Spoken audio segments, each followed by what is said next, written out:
올해 성경학교 주제가 세상을 만드신 하나님입니다. 이 성경학교 주제를 가지고 지금 3주에 걸쳐서 진행을 하고 있는데요. 창조주 하나님에 대한 내용은 우리의 신앙의 기초가 됩니다. 우리 아이들에게 참 중요한 기회이죠. 아이들뿐만 아니라 창조주 하나님을 믿는 우리 모두에게도 마찬가지로 중요한 내용입니다. 하나님에 대해서 바로 알고 믿는다면 우리가 얼마나 또한 중요하고 영광스러운 존재인지 깨닫게 됩니다. 우리를 돌보신 하나님의 손길이 이 세상 모든 만물을 만드신 그 손길과 같음을 알 수 있기 때문에 그렇습니다. 오늘 본문에서도 그러한 내용을 계속해서 표현하고 있습니다. 하늘의 수많은 별들을 만드시고 또한 그것들에게 이름을 붙여주시는 하나님이십니다. 하나님의 지혜와 능력이 얼마나 많은지를 이 시인이 노래하고 있습니다.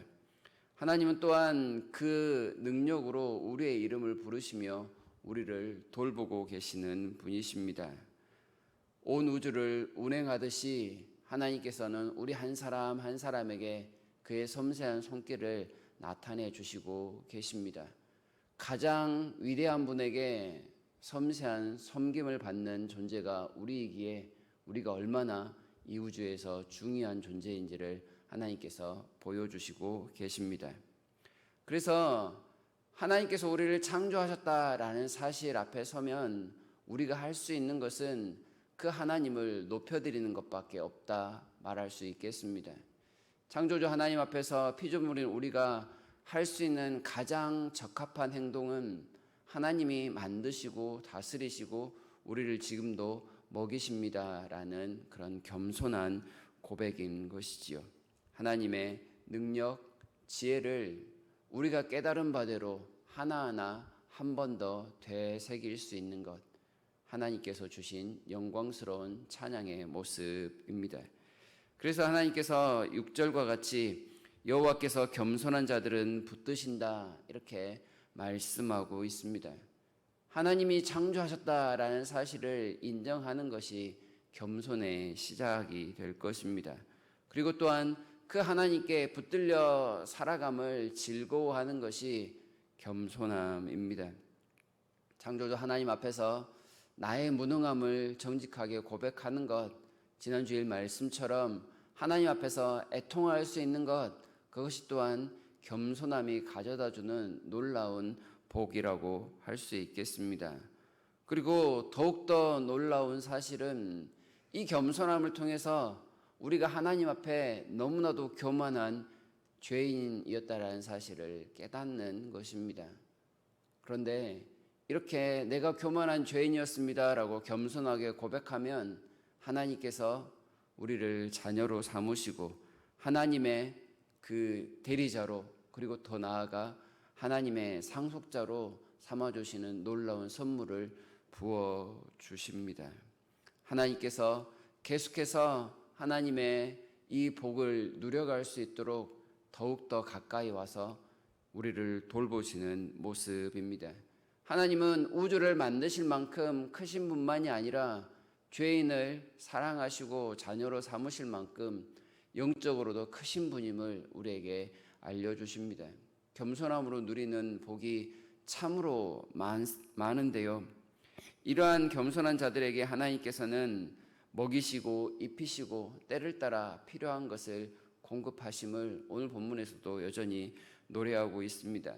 우리의 안전을 보장해 주시며 우리의 가정의 자녀들에게 복을 주시는 하나님이심을 계속해서 나타냅니다.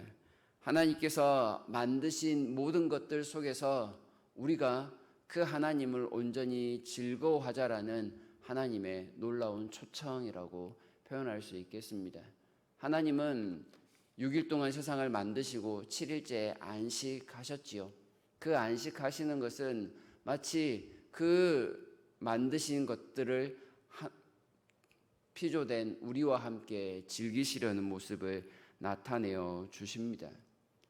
하나님과 더불어 온전히 찬양할 수 있는 것, 다른 말로 바꾸면 예배드릴 수 있는 것, 그것은 곧 하나님 앞에서 참으로 안식을 누리는 방법이라고 하겠습니다.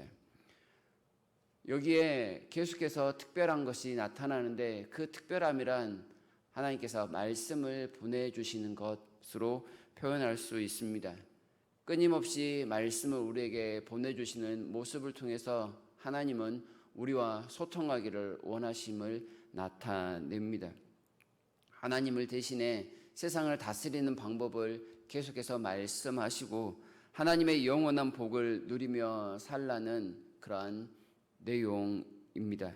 아주 특별한 대우인데 어느 민족, 어느 누구에게도 보이신 적이 없는 특별함입니다. 오직 하나님의 자녀 이스라엘에게만 나타내신 하나님의 복이라는 사실입니다.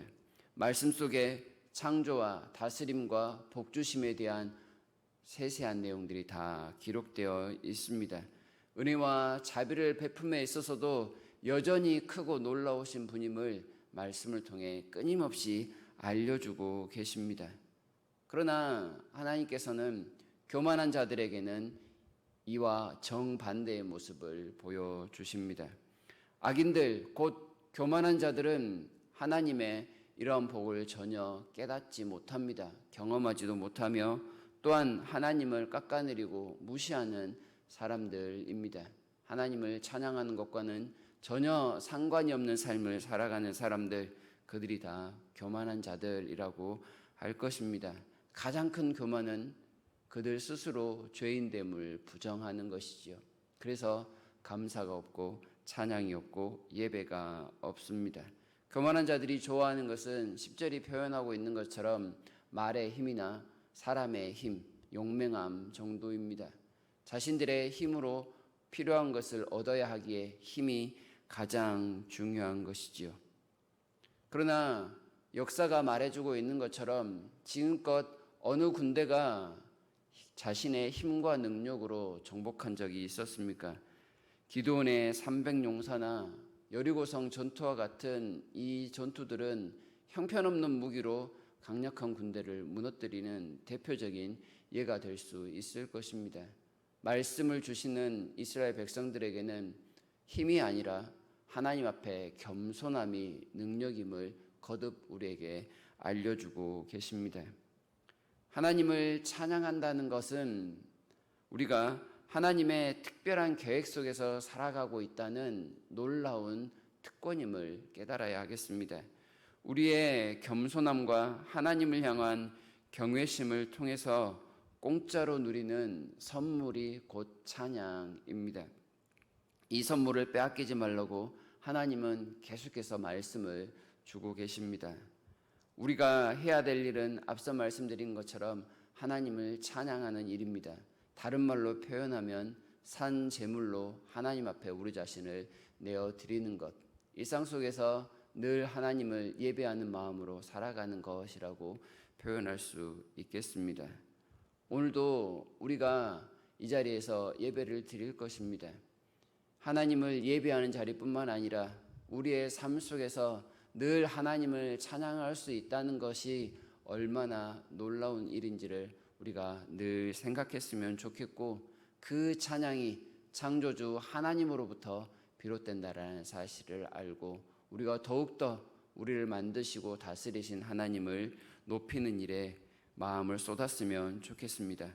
우리의 입술과 온전한 행위로서 오늘을 예배의 즐거움 가운데로 나아가는 우리 모두가 되기를 진심으로 바랍니다.